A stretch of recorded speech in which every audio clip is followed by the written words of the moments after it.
마태복음 27장 20절부터 26절까지 말씀을 봉독하겠습니다. 대제사장들과 장로들이 무리를 권하여 바라바를 달라 하게 하고 예수를 죽이자 하게 하였더니 총독이 대답하여 이르되 둘 중에 누구를 너희에게 놓아주기를 원하느냐? 이르되 바라바로 쏘이다. 빌라도가 이르되 그러면 그리스도라는 예수를 내가 어떻게 하랴? 그들이 다 이르되 십자가에 못 박혀야 하겠나이다. 빌라도가 이르되 어찌미냐? 무슨 악한 일을 하였느냐? 그들이 더욱 소리질러 이르되 십자가에 못 박혀야 하겠나이다 하는지라. 빌라도가 아무 성과도 없이 도리어 밀란이 나르는 것을 보고 물을 가져다가 무리 앞에서 손을 씻으며 이르되 이 사람의 피에 대하여 나는 무죄하니 너희가 당하라. 백성이 다 대답하여 이르되 그 피를 우리와 우리 자손에게 돌릴지어다 하거늘. 이에 바라바는 그들에게 놓아주고 예수는 채찍질하고 십자가에 못 박히게 넘겨주니라. 아멘. 말씀 듣기 전에 여러분 나눠드린 악보를 보시고 오 거룩하신 주님 찬양하겠습니다.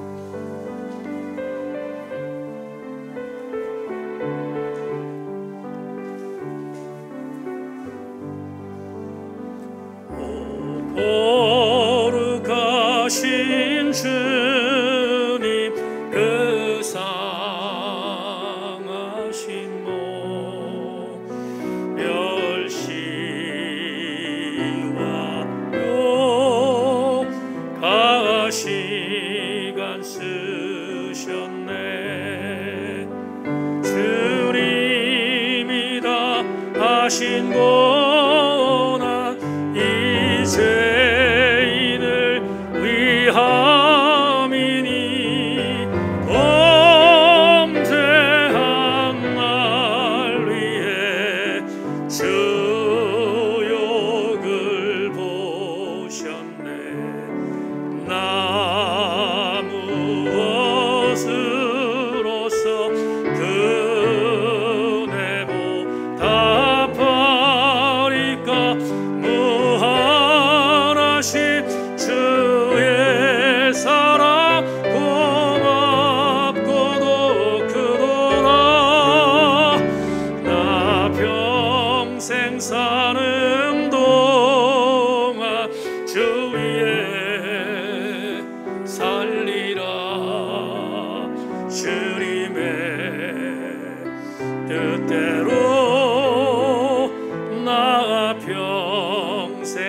다시 한번 찬양하고 말씀합니다. 오 거룩하신 주님 그 상하신 몸 멸시와 욕가 시간 쓰셨네. 주님이다 하신 고난 이 죄인을 위함이니 범죄한 날 위해 주 욕을 보셨네. 나 무엇으로서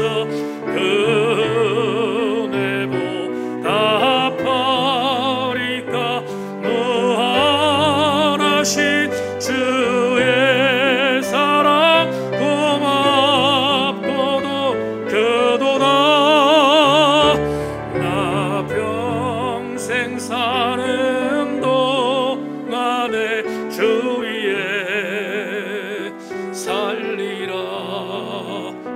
주님의 뜻대로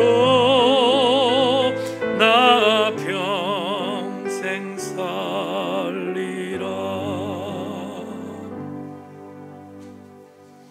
찬양의 가사가 신앙 고백이 되게 하여 주시기를 원합니다.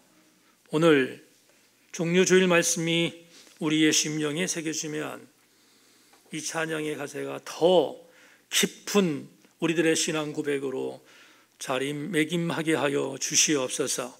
말씀 나누겠습니다. 은혜로운 시간 될 줄로 믿고 전하는 종도 듣는 성도도 함께 말씀 앞에 부들부들 떨고 겸손하게 하여 주시옵소서. 하나님의 은혜를 기대하며 예수 그리스도의 이름으로 기도하옵나이다. 아멘. 말씀에 기다리고 싶다. 인사하겠습니다.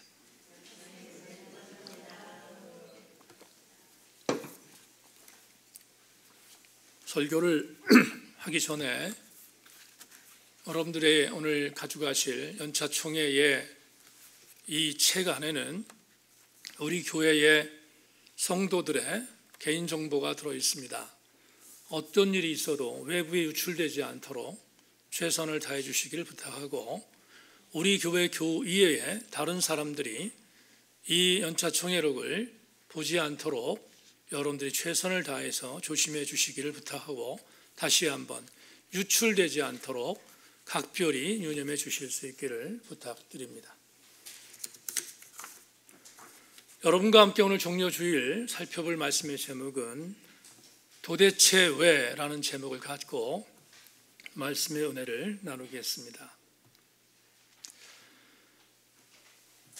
주후 750년에 공인된 신앙 고백을 우리 개신교는 물론이거니와 로마 가톨릭 처치까지 함께 고백하고 있습니다. 이 신앙 고백을 오늘도 우리가 고백한 사도신경이라고 합니다. 사도신경의 고백 중에 우리 그리스도인들이 항상 입으로 소리내어 고백하는 문장 중에 이런 고백이 있습니다. 본디오 빌라도에게 고난을 받으사. 그렇다면 매 예배 때마다 혹은 미사 때마다 이름이 거론되는 본디오 빌라도는 가룟 유다와 함께 가장 치욕적인 모욕을 당하는 인사가 되었음은 죄론의 여지가 없습니다. 이런 치욕의 대상이었던 본디오 빌라도는 과연 어떠한 인물이었을까? 대전 신학대학교에서 강의하는 호옥 교수님의 설명으로 여러분에게 역사적 본디오 빌라도를 잠깐 소개하겠습니다. 서기 26년부터 36년까지 유대의 총독이었던 빌라도는 특별히 감각이 둔한 사람이었다. 예루살렘 내에 로마의 주둔지였던 헤롯 성전 안에 있는 안토니아 요새의 로마 황제의 수상화가 그려진 군기를 걸어두므로 민중봉기를 자초하였고, 솔로몬 연못에서 예루살렘까지 수로 공사를 한다는 명분으로 성전 금고를 요구했고, 유대인의 반기가 거세지자 무장한 로마 군인들을 민간인 복장으로 변장시켜 민중들을 제압함으로써 자신의 요구를 관철시키기도 했다. 예루살렘에서 희생제물을 드리려는 갈릴리 순례자들을 학살했고, 혁명활동이 의심되는 사람들을 체포하여 밀란을 꾸미는 자들이라 하여 예수와 함께 처형했다. 사정이 이렇다 보니 본디오 빌라도는 언제나 유대인들에게 불만 제1의 원인이었고 적대자로 인식되던 인물이었습니다. 이렇게 지배국 로마와 식민주가 유대라고 하는 두 국가 사이에 펼쳐진 정치역학적인 구도 안에서 언제나 빌라도는 유대인들에게 요주인물인 것은 말할 것도 없습니다. 이에 비해 오늘 우리가 읽은 본문은 본디오 빌라도가 정치역학적인 스펙트럼이 아닌 철저히 신앙적인 안목으로 바라볼 때도 실패한 장본인임을 알려주는데, 2000년이 지나는 세월 동안 적어도 그리스도인들의 입에서 고백되는 신앙 고백으로 인해 치욕의 정점에 있었던 인물로 성토되는 것은 본디오 빌라도의 입장에서 볼 때는 치욕 그 자체일 것이 분명합니다. 그렇습니다. 본디오 빌라도는 분명히 비극적인 인물임에 틀림없습니다. 그런데 오늘 제가 주목하는 것은 이렇게 가룟 유다와 더불어 가장 치욕적인 인물이라고 생각되던 본디오 빌라도에 비해 전혀 손색이 없는 예수 그리스도를 죽인 공범자들을 찾아내고자 합니다. 오늘 본문에서 찾아내는 이 공범자들은 본디오 빌라도에 비해서 어떤 이유로 바라보면 더 치욕적인 인물들이 될 것입니다. 고난주간이 시작되는 종려주일 이 시간에 추적된 이 사람들을 통하여 오늘 우리 세인교회 교우들은 반면 교사를 삼는 시간이 되기를 소망합니다. 예수님께서 고난주간의 목요일 저녁에 제자들과 함께 만찬을 마치셨습니다. 그리고 만찬 장소였던 예루살렘 동쪽편에 있는 감람산 서쪽에 위치해 있는 겟세마네 기름틀을 짜는 곳이라는 장소에 동산으로 옮기셨습니다. 그리고 그곳에서 아버지 하나님께 처절한 기도를 드렸던 것을 우리는 복음서를 통하여 보고 봤습니다. 최후의 기도를 마치시고 나서 제자들이 있는 곳으로 오셨던 주님은 이미 3년 동안 예수님과 함께 동고동락했지만 예수 그리스도가 정치적인 메시아가 아니라는 사실을 알았던 배신자 가룟 유다에 의해서 이미 약속된 시나리오로 함께 몰려왔던 산헤드린 공의회의 의장이었던 가야바의 부하들에 의해서 체포당했습니다. 그리고 그들에 의하여 당시 대제사장이었던 가야바의 뜰로 끌려가셨습니다. 그리고 그곳에서 말 그대로 1차 신문을 받습니다. 가야바의 앞에서 신성 모독죄, 반란 도모, 민중들을 혹세무민한다는 죄목이 씌워져서 사법적 권한이 없었던 가야바는 사법적 권한이 있었던 본디오 빌라도에게 예수님의 신변을 넘깁니다. 예수님의 신변을 인수받았던 본디오 빌라도는 정서상 이미 산헤드린 공의회의 종교 집단들이 눈의 가시처럼 여겼던 예수를 죽이기 위하여 마스터 플랜을 짰다는 것을 알고 본인 스스로는 죄가 없다는 것을 확신하여 본인에게 정치적인 데미지를 줄 수 있는 가능성이 있다는 것을 판단하고 본디오 빌라도는 예수께서 나사렛에서 자라나셨다는 갈릴리 지역의 출신인 것을 알고 갈릴리 지역을 통치하던 분봉왕 헤롯 안티파스에게 예수님의 신변을 넘겼습니다. 이유는 귀찮다는 것입니다. 마침 갈릴리 지역을 통치하던 헤롯 안티파스는 본인의 사적인 일 때문에 예루살렘에 와 있다가 졸지에 예수의 신변을 인계받은 것입니다. 헤롯 안티파스는 갈릴리 지역에서 기적을 베풀었던 나사렛 출신의 예수를 보고 싶어서 기뻤습니다. 그리고 신문을 시작했지만 예수님은 한마디도 대답하지 않습니다. 그러자 영적인 무게감과 부담감이 있었던 헤롯 안티파스는 본인도 역시 예수에게 무슨 신문을 해서 판결을 내리면 본인에게 불이익이 있을 것이라고 예상하고 최종 결정권자인 본디오 빌라도에게 다시 예수님의 신변을 인수했습니다. 인계합니다. 졸지에 예수님을 신문해야 되는 마지막 판결자로 본디오 빌라도는 예수님을 신문하기 시작했습니다.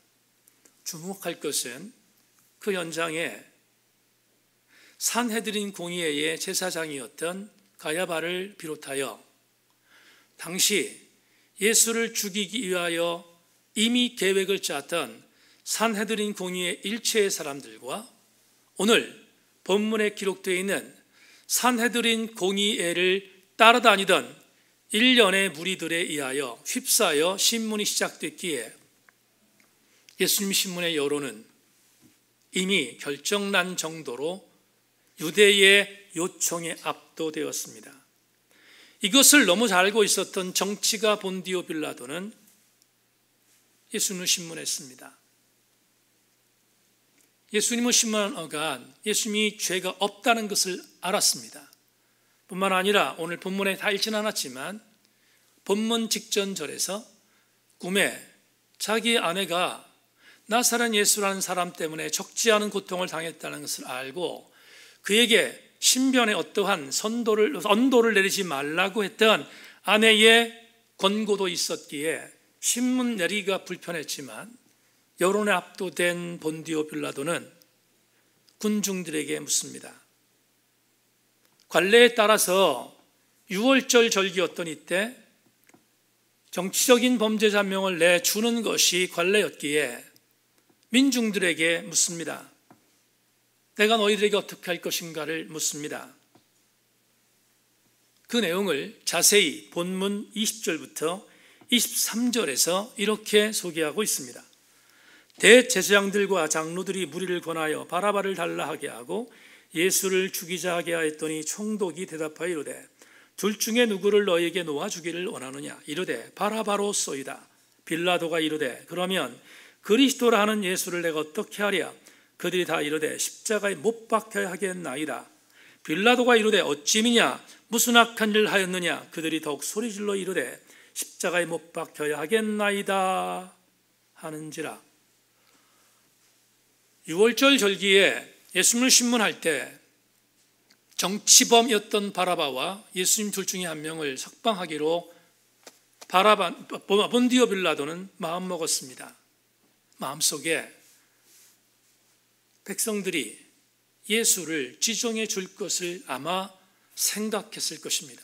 그런데 민중들은 예수가 아닌 바라바를 요구했습니다. 곤란했지만 정치가였던 본디오 빌라도는 여론의 압박에 굴복했습니다. 그리고 하나의 퍼포먼스를 하는데 자기의 손을 대야에 담아 닦았습니다.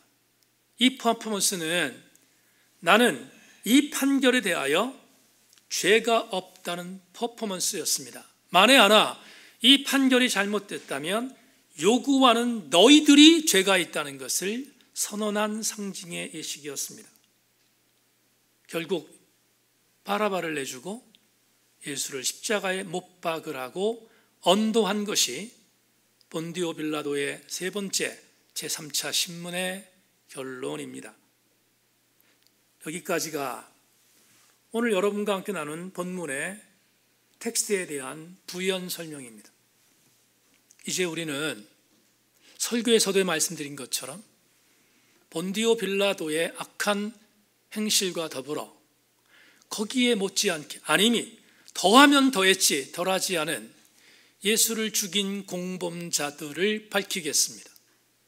이들은 개인이 아니라 무리입니다. 두 종류의 무리를 여러분에게 소개하겠습니다. 예수를 십자가에 못 박아 죽이게 했던 공범 무리들. 첫째, 산헤드린 기득권의 세력들이라는 인간군입니다. 산헤드린의 기득권 세력들입니다. 본문 20절 전반절만 읽겠습니다. 대제사장들과 장로들이 무리를 권하여, 여기에 기록된 대제사장과 장로들이 나옵니다. 저는 이 대제사장과 장로들을 첫 번째 예수를 죽인 공범자의 인간군으로 정의하고자 합니다. 그러면 이들은 누구였는가? 첫 번째, 대제사장을 소개하겠습니다. 중간기 400년 때부터 시작하여 유대의 종교는 조직되어 왔습니다. 그리고 나라를 잃어버렸던 유대인들은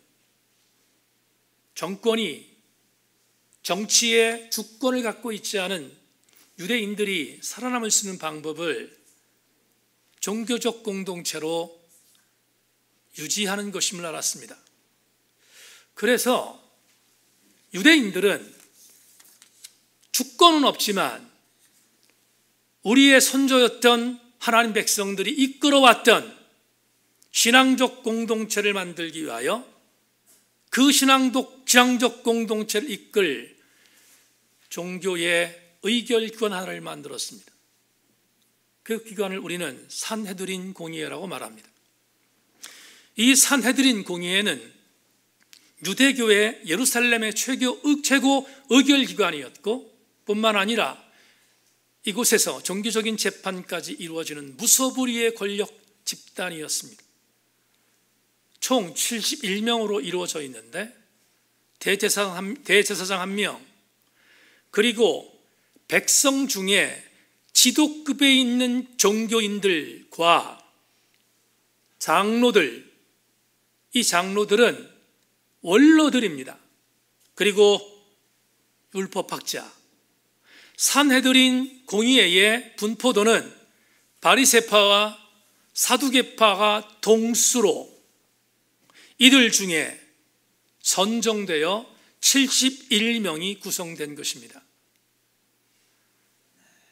이렇게 구성된 산헤드린 공의회는 말씀드린 대로 정치적인 주권이 없었고 그래서 힘이 없었던 나라였지만 신앙 공동체로 그 명명이 유지되어 오기를 원했던 이스라엘 신앙 공동체의 사람들의 전폭적인 지지로 인하여 산헤드린 공의회는 최고의 지도 그룹이 되었습니다. 사정이 이렇다 보니 산헤드린에 속해 있는 의원들은 상당한 기득권적인 명예와 부와 권력을 손에 쥐고 있었습니다. 문제는 산헤드린은 유대 종교회의 최고 의결의 명목을 갖고 있었지만 이들은 순정한 정치 집단으로 변질되었고 그리고 정치 집단으로 변질되다 보니 로마의 권력과 결탁할 수밖에 없었고 로마의 권력과 결탁하다 보니 이들을 따르던 민중들을 억압하고 착취하는 악의 집단으로 변질되었습니다. 이것을 누가 잘 아셨는가? 우리의 주군이신 예수님이 너무 잘 아셨습니다. 그리하여 이들과의 전면전을 선포한 분이 바로 예수님이셨습니다. 예수님은 당시에 정치 집단화되어지며 로마의 권력과 결탁하고 있었던 기득권들과 전쟁을 선포하며 그의 공생애 속에서 바리새인들과 사두개인들을 향하여 질타하는 장면이 우리는 복음서 여러 곳에 있다는 사실을 너무 잘 알고 있습니다. 여하튼 이 산헤드린을 이끌고 있었던 예수님 당시의 대제사장은 가야바였습니다. 사두개파 출신입니다. 예수님과는 적대자일 수밖에 없었습니다. 가야바 일당들은 합법화되어 있는 율법의 여러 가지 조항들을 빌미로 막대한 부와 권력을 누리고 있었고 예수께서는 이들의 수뇌부의 뿌리를 흔드는 하나님 나라의 복음으로 맞서셨습니다. 이들의 위선을 강력하게 성토했고 이들이 불을 쌓고 있는 성전을 맹공했습니다. 심지어 이렇게 말합니다. 내 아버지의 집이 만민이 기도하는 집인데 너희들은 강도의 소굴로 만들었다고 공격하셨습니다. 그러다 보니 예수님은 산헤드린 공의회의 율법적 지도자들에게 눈에 가시거리였고 제거 1순위였음은 재론의 여지가 없습니다. 이해하셨습니까? 왜 예수님과 산헤드린 공의회의 집단이 대결하고 있는지를 설명했습니다. 그렇다면 오늘 첫 번째 은혜를 여러분에게 드리기를 원합니다. 제목대로 도대체 왜 종교 지도자들은 대제사장과 장로들은 예수를 죽이는 공범자가 될 수밖에 없었을까? 그 이유가 뭘까? 그게 오늘 첫 번째의 교훈입니다. 그 이유는 그들은 철저히 예수를 수단으로 보았기 때문입니다. 예수가 목적이 아닌 수단이었습니다. 제가 사상적으로 동의하는 유대인 철학자 아브라함 조스 헤셀이 했던 이야기를 여러분에게 소개합니다. 성서적 종교의 핵심은 인간에게 쏟으시는 하나님의 관심을 깨닫는 것이다. 그러므로 우리에게 그렇게 하신 것처럼 우리도 하나님께 부여되어 있는 책임을 깨달아 아는 것이다. 종교적인 언어로 쓰여 있으니까 쉽게 설명하겠습니다. 종교의 목적이 뭔가? 신앙의 목적이 뭔가? 신앙의 의미가 뭔가? 이런 것입니다. 여러분, 우리는 예수 그리스도인으로 살고 있습니다. 어제도 예수 그리스도인이었고 오늘도 예수 그리스도인이고 모름지기 내일도 예수 그리스도인일 것입니다.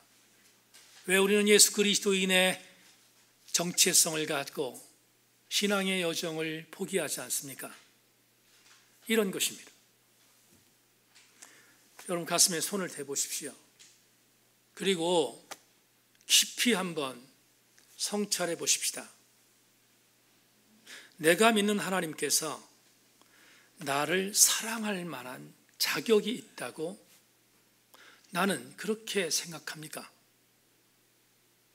여러분은 여러분 스스로가 하나님이 나를 사랑할 수밖에 없는 자격이 있다고 믿고 계십니까?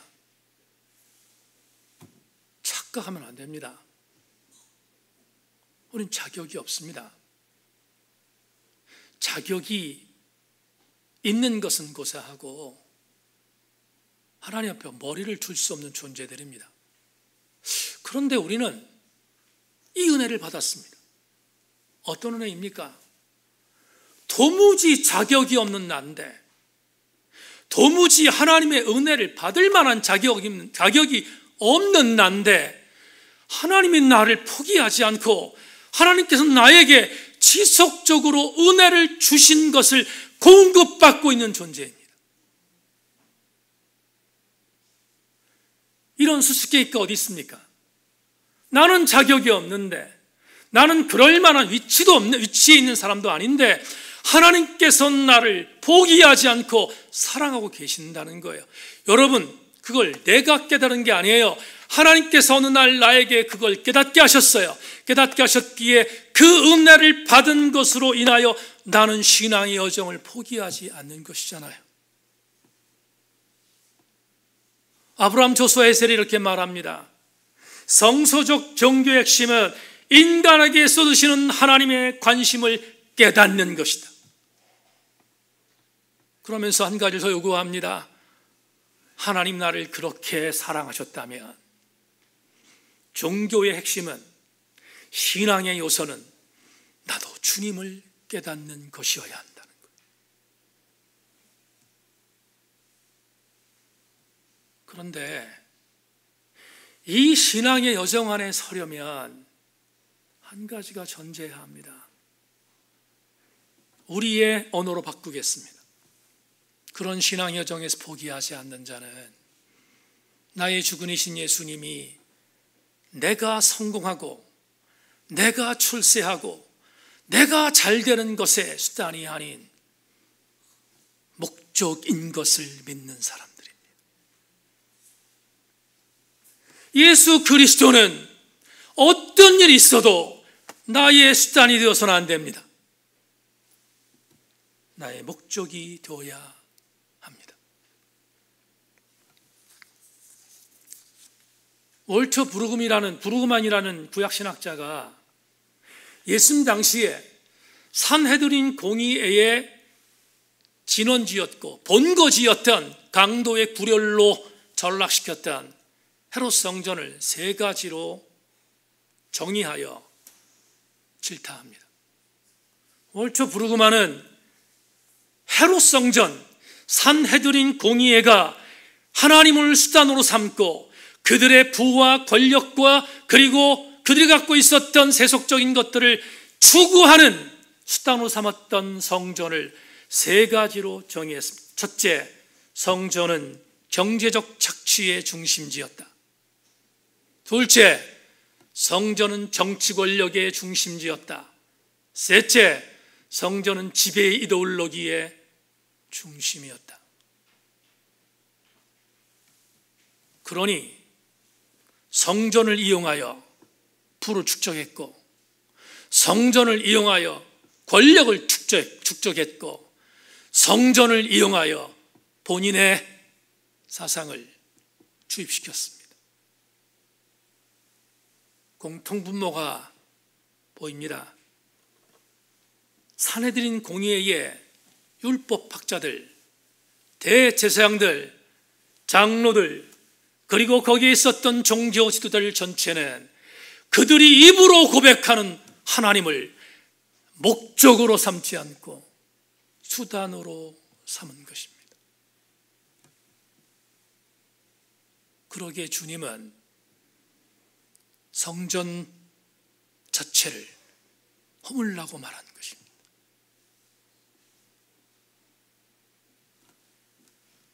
아모스 7장 12절, 아마시아가 또 아모스에게 이르되 선견자야, 너는 유다 땅으로 도망하여 가서 거기에서나 떡을 먹으며 거기에서나 예언하고. 여로보암 2세 때 북왕국 이스라엘은 만신창이었습니다. 하나님의 선민임에도 불구하고 하나님을 버린 지 이미 오래고 그들은 만신창이 되어 우상을 섬기는 최고의 절정기를 맞이했습니다. 하나님이 급하셨습니다. 남쪽에 있는 뽕나무를 재배하던 아모스라는 선지자를 부르셔서 북쪽으로 파송했습니다. 그리고 무엇이 잘못되어 있는가를 아모스를 통하여 선포하기 시작했습니다. 그게 아모스 예언서에 나옵니다. 그때 아모스가 북왕국 이스라엘의 정치 제도는 물론이거니와 북왕국 이스라엘의 종교적인 부분에서 기득권을 흔드는 예언을 선포하자 북왕국 이스라엘에 있었던 거짓 예언자의 수대였던 아마시아가 발끈했습니다. 그 아마시아가 아모스에게 와서 아모스를 공격합니다. 뭐라고? 아모스야, 너 왜 네 고향에서 이쪽 북쪽으로 와서 우리를 못 살게 하는가? 그래서 기가 막힌 말 하나 던졌습니다. 뭐라고 말합니까? 아모스야, 너의 고향으로 가서 떡이나 먹고 살아라. 이렇게 말합니다. 여러분, 예언자의 목적의식이 내가 예언하는 그 가장 강력한 이유가 하나님이 아니라 떡이라고 말합니다. 이런 참담함이 어디 있습니까? 먹고 살기 위하여, 배불리기 위하여 하나님을 목적으로 삼는 자의 기가 막힌 참담함이 아모스에서 보이지 않습니까? 반대의 경우도 있습니다. 사도 바울 고린도서 9장 3절 5절에서 이렇게 말합니다. 나를 비판한 자들에게 변명할 것이 이것이니 우리가 먹고 마실 권리가 없겠느냐? 우리는 다른 사도들과 주형제들과 게바와 같이 믿음에 자매된 아내를 데리고 다닐 권리가 없겠느냐? 풀겠습니다. 사도 바울은 고린도 교회를 세웠습니다. 그런데 고린도 교회를 개척하여 세웠는데 고린도 교회에 있었던 수많은 적대자들이 바울을 공격합니다. 뭐라고 공격합니까? 우리 고린도전서와 고린도서를 공부했으니까 알지요? 뭐라고 공격합니까? 이 구절을 보면 이것입니다. 봐라, 사도 바울이 고린도 교회를 세웠는데 고린도 교회에서 사도 바울에게 사례를 주지 않지 않느냐? 저 사람은 사례를 받지 못하잖아. 고린도 교회에서 녹을 받지 못하잖아. 그리고 저 사람은 녹을 받지 못하니까 텐트 만드는 직업을 갖고 자비량으로 먹고 살고 있지 않냐. 그런데 자비량으로 먹고 살고 있는 사람이 어떻게 사도일 수 있겠는가? 비아냥거렸습니다. 공격했습니다. 돈도 못 버는데, 지금 고린도 교회에서 사례비도 못 버는데 어떻게 저 사람이 사도일 수 있겠는가? 바울이 기가 막혔을 것입니다. 그런데 바울이 이렇게 말합니다. 맞다. 너희들 말이 맞다. 내가 고린도 교회에서 녹을 받지 않는다. 그런데 그 기후를 세종대학에서 강의하는 김판임 교수님이 쓰신 고린도 전서 주석에서 이렇게 말합니다. 바울은 사람이 누군가로부터 돈을 받으면 종속된다는 경제상의 기본 사실을 알고 있었다. 바울은 사도로서의 활동에 대한 정당한 싹을 생각했다면 그것은 교인들이 주는 생활비가 아니라 그들 자신, 즉 그들의 그리스도인됨이다. 여러분, 김판임 교수님의 이 주석을 보다가 전율하는 감동이 있었습니다. 내가 진짜 받고 싶은 사례는 돈이 아니라 고린도 교회 안에 있는 성도들이 진짜 그리스도인이 되는 것이다.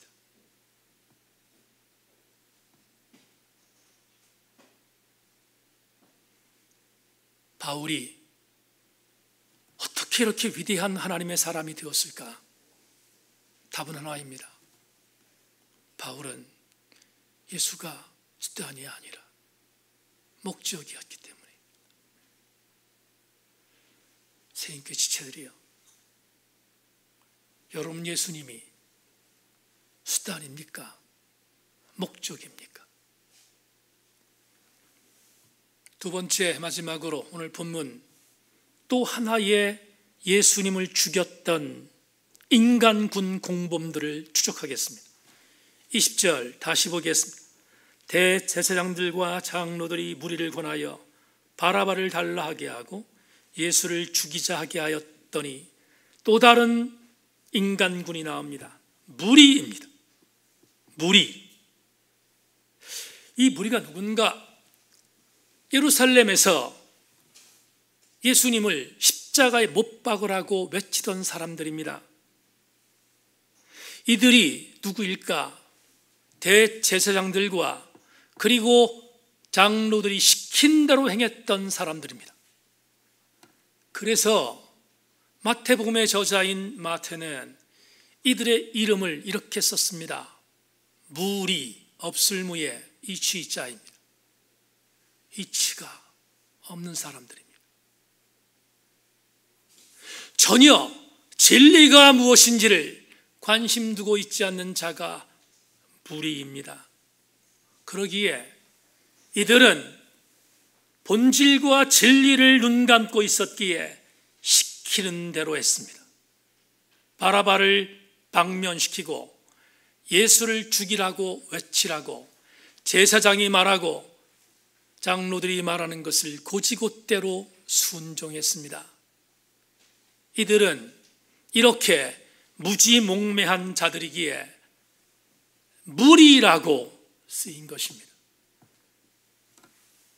질문하겠습니다. 성도가 언제 무리가 됩니까? 우리는 거룩할 성자에 무리도자를 씁니다. 그래서 성도라고 하는 이름을 갖고 있는 자입니다. 그런데 오늘 본문은 성도라고 기록하지 않고 무리라고 기록하고 있습니다. 그러면 질문해봐야 합니다. 성도가 어떻게 무리로 전락합니까? 적어도 이들은 유대교를 믿고 있었던 성도이지 않았겠습니까? 그런데 마태는 이들에게 성도라고 이름을 짓지 않고 무리라고 명명했습니다. 성도가 언제 무리가 되는가? 오늘 그것이 두 번째의 교훈입니다. 그 교훈은 잘못 배울 때입니다. 잘못 배우면 성도가 무리가 됩니다.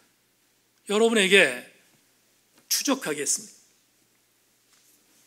사도행전 8장 34절을 읽어드립니다.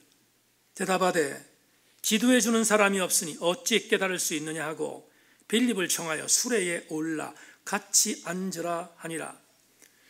이티오피아의 여왕 간다게의 국고를 맡았던 내시가 본인의 뜻이 있어서 이티오피아에서 그 먼 길 이스라엘 예루살렘까지 도보로 여행했습니다. 이유는 그가 이티오피아에서 어떤 이유인지는 모르지만 하나님의 말씀을 들었습니다. 그런데 하나님 말씀을 들었는데 견딜 수가 없는 거예요. 이것에 대한 진리가 무엇인가를 알기 위하여 근원지였던 예루살렘 성전으로 여행했습니다. 여러분, 비행기로 가지 않았어요. 배로 가지 않았어요. 성경을 보면 마차를 타고 도보로 갔다 했습니다. 도보로 이티오피아에서 예루살렘까지 가는 것은 당시의 상으로 바라보면 정말 기가 막힌 여행이었을 것입니다. 그런데 사도행전 8장에서 이 내시가 예루살렘의 헤롯 성전에 들어가서 뭔가 얻으러 갔는데 아무것도 얻지 못했음을 추측해 줍니다. 조금 전에 말한 것처럼 사도행전 8장에서 내시가 아무것도 얻지 못하고 본국으로 귀환한 어간 가사라는 광야에 도착했을 때 헤롯 집사를 만났습니다. 빌립 집사를 만났습니다. 빌립 집사를 만난 뒤에 빌립이 그가 읽고 있었던, 내시가 읽고 있었던 성경이 이사야 53장인 것을 알고 그 내용에 대한 부분을 설명해 주었습니다. 그러자 내가 저 헤롯 성전에서 알고자 했던 것을 이 빌립 집사가 알려준 것을 알고 감사하는 마음으로 그곳에서 세례를 받았습니다. 여러분, 정말 어마어마한 영적인 도전이 있습니다. 내시가 갔던 곳은 성전입니다. 그곳에선 율법학자들, 당시의 신학 박사들, 그곳에선 바리새인과 사두개파의 수장들, 율법의 전문가들이 득실거렸습니다. 산헤드린 공의회가 정권을 잡고 있었던 유대 종교의 본산지였습니다.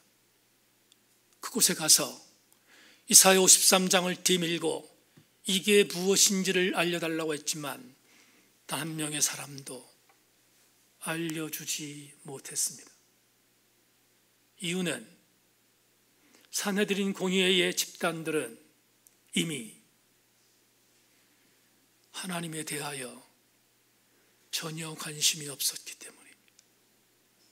그런데 얼마나 감동적인 감격이 있습니까? 빌립 집사가 내시의 아픔을 알고 가르쳐 주었습니다. 잘 배운 것입니다. 그리고 그는 본국으로 돌아가 에티오피아에 선교의 아름다운 족적을 남긴 성경의 위대한 인물로 기록되고 있습니다. 말씀을 정리하며 우리 교우들에게 이렇게 도전합니다. 성도가 왜 무리로 전락합니까? 그리고 이 무리들은 설교의 제목처럼 도대체 왜 예수를 죽인 공범자가 되었습니까? 그 이유는 두 번째의 영적 감동입니다. 잘못 배웠기 때문입니다. 잘못 배우면 비극입니다. 크로세의 성경 공부를 가르치면서 거기에 나온 문장이 이런 것이 있습니다. 모르는 것보다 더 무서운 것은 잘못 배워 알고 있는 것이다. 맞습니까? 여러분, 모르는 게 나을 때가 있습니다. 잘못 배워 잘못 알고 있으면 예수를 죽일 수 있기 때문입니다. 이제 말씀을 맺겠습니다. 다음 주쯤 나오시면 교단 신문에 기고한 담임 목사의 네 번째 글을 보실 수 있습니다. 이번에 글을 기고하면서 상당히 많이 고민했습니다. 왜냐하면 교단 내에 제 생각과 다른 목회자들이 있을 것이라고 생각했기 때문입니다. 그렇지만 주눅들 수 없어서 글을 기고했는데 글 기고 중에 있는 한 부분을 여러분에게 그대로 읽고 설교를 맺겠습니다. 벌써 10여 년 이상은 좋게 될 것 같다. 부흥과 개혁사에서 출간된 책에 빠져 있었던 시기가 심리학과 상담하기, 강단을 융단 폭격하고 긍정의 삶, 적극적 사고방식, 잘되는 나, 목적이 이끄는 40일, 청부론, 청빈론이 강단에서 선포돼야 할 십자가의 도를 확인사살하고 있는 바로 그때 고든 코넬 대학의 데이빗 웰스 교수가 쓴 신학실종, 윤리실종, 위대한 그리스도, 거룩한 하나님, 용기 있는 기독교와 웨스터민스터 신학대학의 마이클 호튼이 쓴 그리스도 없는 기독교, 기독교의 핵심, 언약신학, 세상에 포로된 교회들을 미친 듯이 읽으며 반항했던 그 치열함이 고스란히 뇌리 속에 남아있다. 그리고 지금도 이 책들은 필자가 애지중지하며 아끼는 애서드리기에 언제나 설교 원고에 인용되는 단골 메뉴이기도 하다. 데이빗 웰스가 정신이 번쩍 들게 했던 엄청난 갈파나를 소개한다. 신학적 성찰에는 과거에 대한 전제적 연구가 포함되어야 한다. 과거에 하나님이 교회에서 일하시고 역사하신 사실에서부터 현재의 폭풍우 가운데 교회라는 배가 흔들리지 않도록 해주는 무게중심을 찾게 해준다. 과거 영적인 부여를 모으며 현재를 절대화하지 않고 상다해 줄 수 있도록 만드는 반성적 성찰을 준다. 그러므로 신학적 성찰을 하는 자는 언제나 신앙으로 고백되는 내용과 한 사회에서 정상적인 것으로 여겨지는 것 사이에 연관성을 이해하려고 노력해야 한다. 어렵지요? 풀겠습니다. 오늘 최지원 집사님이 2부 예배에 기도했습니다. 어제 최지원 집사가 나와서 고난주간에 맞는 십자가 모델을 이렇게 의미 있게 만들었습니다. 수고했습니다. 이걸 보면서 어떤 생각이 드셨습니까? 그래, 예수 그리스도께서 고난을 당하셨어. 그렇게 생각하셨습니까? 그런데 혹여나 높아심으로 여러분에게 이런 질문을 던지며 설교를 마감하겠습니다. 이걸 보면서 최지원 집사가 참 잘 만들었어. 참 의미 있네. 그래, 저 십자가 가장 위에 있는 가시면류관도 의미가 있어. 참 보기에 참 잘 만들었어. 그렇습니까?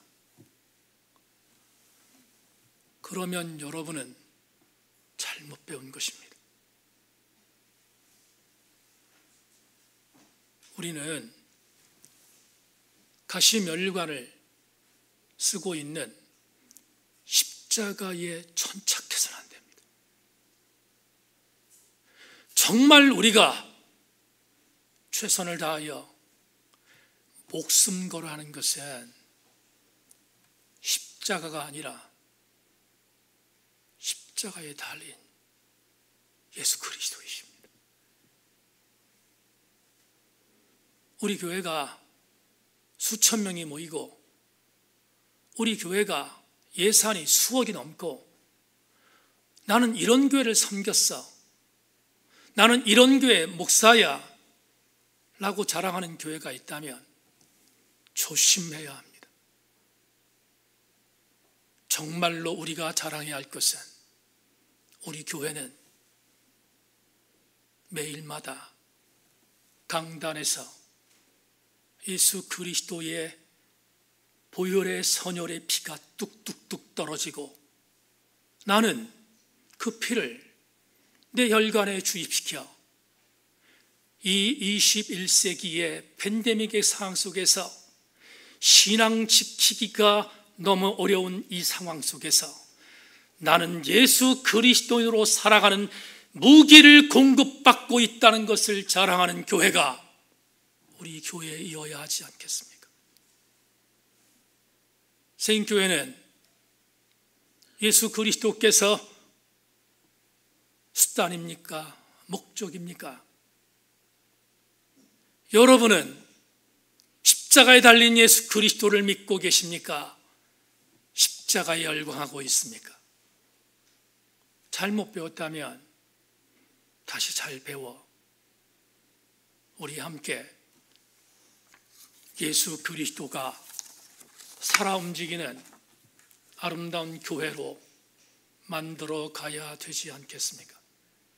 모쪼록 방관제 없이 우리 모든 교우들이 이 은혜의 주인공들로 다 서실 수 있기를 주님의 이름으로 축원합니다.